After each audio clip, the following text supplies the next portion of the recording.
வணக்கம். இன்றைக்கி நம்ம பார்க்க போகிற ரெசிபி என்னென்னு பார்த்திங்கன்னா, ஒரு ஆரோக்கியமான ஒரு பிரேக்ஃபாஸ்ட் ரெசிபி தான் பார்க்க போகிறோம். பாரம்பரிய அரிசியான காட்டுயானம் அரிசி வச்சு மொறுன்னு ஆப்பமும் அதுக்கு தொட்டு சாப்பிட்ற மாதிரி முட்டை பணியார குழம்பும் எப்படி செய்யலாங்கிறத பார்க்கலாம். டயாபிட்டிக்காக இருக்கிறவங்க இது ரெகுலராக எடுத்துகிட்டு வந்திங்கன்னா சுகர் நல்லா கண்ட்ரோல் ஆகும். சின்னவங்கலேருந்து பெரியவங்க வரைக்கும் சாப்பிட்லாம். உடம்பு நல்ல ஸ்ட்ரென்த்தாக இருக்கும். வாங்க இந்த ஆப்பமும் முட்டைக்கறியும் எப்படி செய்யலாங்கிறத பார்க்கலாம். இப்போ ஒரு பவுல் எடுத்துக்கலாம். இதில் மெஷரிங் கப்பில் 1 கப் அளவுக்கு காட்டுயானம் அரிசி எடுத்திருக்கேன். இது வந்து டிபார்ட்மெண்ட் ஸ்டோரில் ஈஸியாக கிடைக்கும். எடுத்துக்கலாம். அதே கப்பில் 1/2 கப் அளவுக்கு இட்லி பச்சரிசி எடுத்திருக்கேன்.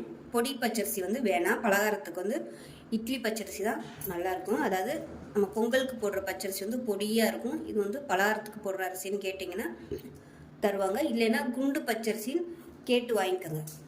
இது வந்து ஒரு 1/2 கப் அளவுக்கு எடுத்திருக்கேன். 1/4 கப் அளவுக்கு உளுந்து சேர்த்துக்கலாம்.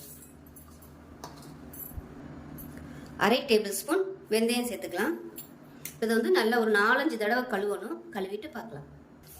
இப்போ இது நல்லா கழுவிட்டு வந்துட்டேன். தண்ணி ஊற்றிக்கலாம். தண்ணி ஊற்றிட்டு நல்லா ஒரு 6 மணி நேரம் ஊறட்டும். ஏன்னா காட்டுயானம் அரிசி வந்து ஊறுறதுக்கு நேரம் ஆகும். ஊறிச்சுனா தான் நல்லா அரைக்க முடியும். நார்மலான அரிசினா 2 மணி நேரம் ஊற வச்சிங்கன்னா போதும். இது வந்து பாரம்பரிய அரிசிங்கிறதுனால எவ்வளோ தூரம் ஊறுதோ அந்தளவுக்கு நல்லா அரைக்க முடியும். இல்லைன்னா அரைக்க முடியாது. ஏன்னா நம்ம வந்து மிக்சியில் தான் நான் வந்து போட்டு அரைக்க போகிறேன். அதனால் நல்லா ஊறினா தான் அரைக்க முடியும். 6 மணி நேரம் ஊறினதுக்கப்புறம் பார்க்கலாம். இப்போ ஆப்பத்துக்கு ஊற வச்சுருந்தது நல்லா ஊறிடுச்சு. இதை வந்து ஒரு மிக்சி ஜாரில் சேர்த்துக்கலாம்.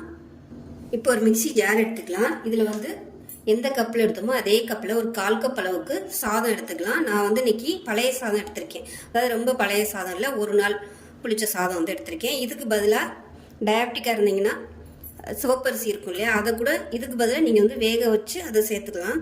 இல்லைன்னா அதை ஸ்கிப் பண்ணிடுங்க, ஒன்றும் பிரச்சனை இல்லை. இதுக்கு பதிலாக நீங்கள் அவல் யூஸ் பண்ணிக்கலாம். சிவப்பு அவல் கிடச்சா கூட யூஸ் பண்ணிக்கலாம். இல்லை வெள்ளை அவல் யூஸ் பண்ணுறதுனால யூஸ் பண்ணிக்கலாம். நான் வந்து இன்னைக்கு என்கிட்ட இப்போ இல்லாதனால நான் வந்து இந்த வெள்ளை சாதம் வந்து யூஸ் பண்ணுறேன். நார்மல் ரைஸும் சேர்த்துக்கலாம். அதாவது வடித்த சாதமும் சேர்த்துக்கலாம். இது வந்து பழைய சாதம். இது கூட சேர்த்துக்கலாம். இது கூடவே 1/4 கப் அளவுக்கு துருவன தேங்காயும் சேர்த்துக்கலாம். ஃபர்ஸ்ட் வந்து நம்ம இதை அரைச்சிக்கலாம். ஏன்னா மொத்தமாக எல்லாத்தையும் போட்டோம்னா சாதம் வந்து அரைப்படாது. நீங்கள் கிரைண்டரில் அரைக்கிறதா இருந்தாலும் ஃபர்ஸ்ட் சாதத்தையும் தேங்காவையும் போட்டு நல்லா நைஸாக அரைச்சதுக்கு அப்புறமா அரிசி உளுந்து எல்லாத்தையும் சேர்த்துக்கலாம். இப்போ இதை வந்து அரைச்சிட்டு வந்துடலாம். இப்போ ஓரளவுக்கு நல்லா அரைப்பட்டுருச்சு. இப்போ வந்து நம்ம இந்த அரிசியும் உளுந்து எல்லாத்தையும் சேர்த்துக்கலாம். இப்போ இதை வந்து அரைச்சிட்டு வந்துடலாம். இப்போ நம்ம ஃபஸ்ட்டு பேட்ச் போட்டதும் அரைச்சாச்சு. நல்லா வெண்ணெய் மாதிரி அரைக்கணும். வலுன்னு அரைக்கணும். இது பாரம்பரிய அரிசி வந்து அரைக்கிறதுக்கு கொஞ்சம் டைம் ஆகும். நார்மல் அரிசினா சீக்கிரம் அரைப்பட்டுரும். இது கொஞ்சம் டைம் ஆகும். அதனால் தண்ணி ஊற்றி நல்லா அரைச்சிக்கணும். நல்லா அப்படியே பட்டு மாதிரி வலுன்னு இருக்கணும். அப்போ தான் அந்த ஆப்பத்துக்கு நல்லா இருக்கும். இப்போ மீதி இருக்கிறதையும் போட்டு அரைச்சிட்டு பார்க்கலாம். இப்போ 2ஆவதாக போட்டதும் அரைச்சாச்சு. கேரளா சைட்லாம் பார்த்தீங்கன்னா ஆப்பம் வந்து மிக்சியில் தான் அரைப்பாங்க. ஏன்னா மிக்சி வந்து சூடாகும் இல்லையா, அந்த சூட்டுக்கே வந்து ஆப்ப மாவு வந்து சீக்கிரமாக புளிச்சிடும். ஆப்ப மாவு எந்த அளவுக்கு புளிக்குதோ அந்த அளவுக்கு ஆப்பம் நல்லா சூப்பராக வரும். இப்போ மிக்சியில் வந்து கொஞ்சமாக தண்ணி ஊற்றி நல்லா ஓட விட்டுட்டு சேர்த்துருக்கேன். ஏன்னா அதில் வந்து மாவெல்லாம் இருக்கும் இல்லையா, அதனால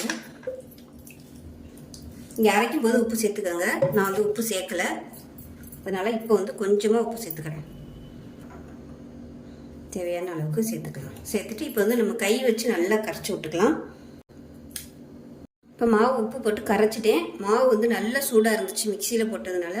ஸோ நீங்கள் வந்து ரொம்ப சூடாகிறது பிடிக்கல அப்படின்னு நினச்சிங்கன்னா ஃப்ரிட்ஜில் கூட நீங்கள் வச்சுட்டு எடுத்துக்கலாம். அதை ஊற வச்சதை அரிசி உளுந்து எல்லாத்தையும் ஃப்ரிட்ஜில் வச்சுட்டு கூட நீங்கள் அரைச்சிக்கலாம். அப்படி இல்லைன்னா ஐஸ் தண்ணி ஊற்றி நீங்கள் வந்து அரைச்சிக்கோங்க. இப்போ இது வந்து நல்லா புளிக்கட்டும். ஒரு 8 மணி நேரம் புளிக்கட்டும்.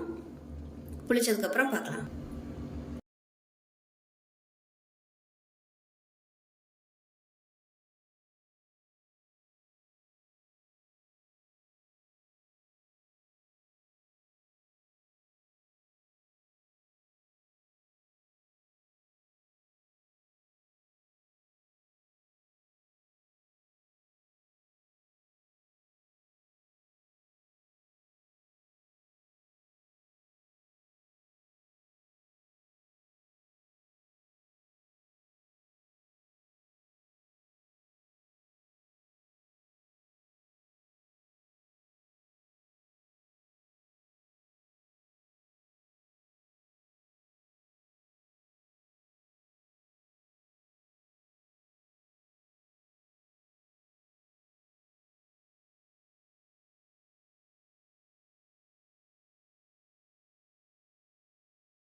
இப்போ மாவு எப்படி இருக்குன்னு பார்க்கலாம். மாவு வந்து லேசாக தான் புளிச்சிருக்கு, ரொம்ப வந்து பொங்கி வரல. கிளைமேட்டை பொறுத்து பொங்கி வரும். இப்போ இதுக்கு மேலே நல்லா பொங்கி வரும். இது வந்து கிளைமேட் கொஞ்சம் கூலிங்காக இருக்கிறதுனால அந்த அளவுக்கு பொங்கல். அது இப்போ வந்து தேவையான அளவுக்கு நம்ம வேறு ஒரு பவுலுக்கு மாற்றி எடுத்துக்கலாம். இப்போ மாவு வேறு ஒரு பவுலுக்கு தேவையான அளவு எடுத்துகிட்டு கொஞ்சமாக தண்ணி ஊற்றி இதில் வந்து சோடா உப்பு போட்டிருக்கேன். சோடா உப்பு போடணும்னு அவசியம் இல்லை. மாவு வந்து எனக்கு வந்து சரியாக பொங்கலை, அதனால வந்து நான் சோடா உப்பு போட்டிருக்கேன். இல்லைன்னா சோடா உப்பு தேவையில்லை. மாவு வந்து நல்லா பொங்கிருச்சுன்னா உங்களுக்கு சோடா உப்பு தேவையில்லை. நான் வந்து மாவு வந்து லேசாக தான் பொங்க ஆரம்பிச்சிருக்கு. ஸோ கிளைமேட்டை பொறுத்து மாவு வந்து பொங்கி வர்றது வந்து நேரம் வித்தியாசப்படும். இப்போ எனக்கு வந்து நேரம் ஆயிடுச்சு காலைல டிஃபனுக்கு, அதனால் நான் டக்குன்னு ஊற்ற போகிறேன். அதனால நான் வந்து சோடா உப்பு போட்டிருக்கேன். சோடா உப்பு வந்து கலந்துட்டு ஒரு 2லேருந்து ஒரு 3 நிமிஷம் அப்படியே விட்டுருங்க. நல்லா அடித்து விட்டுட்டு 3 நிமிஷம் அப்படியே ரெஸ்ட்டில் விட்டுட்டிங்கன்னா மாவு வந்து நல்லா அப்படியே பபிள்ஸாக மேலே வரும். அதுக்கப்புறமா நீங்கள் ஆப்பம் ஊற்றையில் அப்படியே கலக்கக்கூடாது. கலக்காமல் அப்படியே மேலாப்பில் எடுத்து ஆப்பம் ஊற்றினீங்கன்னா சூப்பராக வரும். இப்போ சோடா உப்பு போட்டு கலந்துட்டேன். இப்போ தான் பார்த்தீங்கன்னா நல்லா பபிள்ஸ் எல்லாம் வர ஆரம்பிக்குது. ஒரு 2-3 நிமிஷத்தில் நல்லா பபிள்ஸ் வந்துடும். அதுக்கப்புறமா ஆப்பம் ஊற்றிக்கலாம். இப்போ கடையை நல்லா சூடாகிடுச்சு. ஆப்பம் விட்டுடலாம். நல்லா பெரிய கரண்டியில் ஒரு கரண்டி அளவுக்கு எடுத்துக்கலாம்.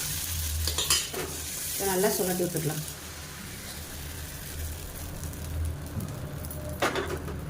கொஞ்சம் ஒரு 2 செகண்ட் ஆகட்டும். பபிள்ஸ்லாம் வர ஆரம்பித்ததுக்கப்புறமா மூடி வச்சுக்கலாம். இப்போ இதை மூடி வச்சிடலாம். விருப்பப்பட்டால் நீங்கள் மேலாப்பில் எண்ணெய் விட்டுக்கலாம். ஓரம்லாம் எண்ணெய் விட்டிங்கன்னா நல்லா மொறுமொறுன்னு வரும். இப்போ நம்மளோட காட்டியானம் அரிசி ஆப்பம் எப்படி இருக்குன்னு பார்க்கலாம். நல்லா சூப்பராக வந்துருச்சு. நடுவில் வந்து நல்லா சாஃப்டாக அருமையாக வந்துருச்சு. இப்போ எடுத்துடலாம். இந்த லைட்டாக அந்த ஓரம்லாம் எண்ணெய் விட்டிங்கன்னா உங்களுக்கு எடுக்கிறதுக்கு நல்லா ஈஸியாகவும் வரும், நல்ல மொறுமொறுப்பாகவும் வரும். எப்பயுமே மாவு நல்லா பொங்கி கீழே ஊற்றிடும். நான் வந்து என்ன பண்ணேன், நைட்டே தட்டெல்லாம் ரெடியாக அடியில் போட்டு பொங்கி ஊற்றிடுமேன்ட்டு அலாட்டாக இருந்தேன். ஆனால் மாவு பொங்கலை. அலாட்டாக இருந்தோம்னா ஒன்றும் நடக்காது. யதார்த்தமாக இருந்தோம்னா பொங்கி ஊற்றி எல்லாத்தையும் கவுத்திடுங்க. இல்லை வாசனையாக இருக்கு. சூப்பராக வந்துச்சு ஆப்பம். பார்க்கவே அழகாக இருக்கு. இப்போ இதே மாதிரி இன்னொரு ஆப்பம் விட்டுக்கலாம்.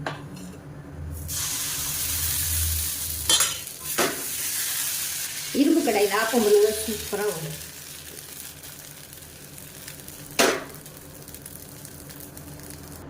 இது பாருங்கள், 2வது ஊற்றின ஆப்பம். இதுவும் அருமையாக வந்துருச்சு. பார்க்கவே நல்லா சூப்பராக இருக்குது பாருங்கள். நல்லா ஓரம்லாம் நல்லா கிறிஸ்பியாக இருக்குது.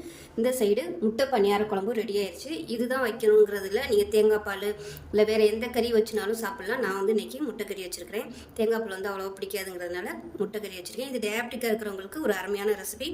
இந்த ஆப்பமும் புரோட்டீன் சத்து நிறைந்த இந்த முட்டை குழம்பும் சூப்பராக இருக்கும். ஸோ ரெண்டுமே இதே காம்பினேஷனில் செஞ்சு பாருங்கள். செஞ்சு பார்த்துட்டு எப்படி வந்துச்சுங்கிறத சொல்லுங்கள். வீடியோ பிடிச்சிச்சுன்னா லைக் பண்ணுங்கள், கமெண்ட் பண்ணுங்கள், சேனலை சப்ஸ்கிரைப் பண்ணுங்கள், பக்கத்தில் உள்ள பெல் பட்டனையும் ப்ரெஸ் பண்ணுங்கள். நன்றி.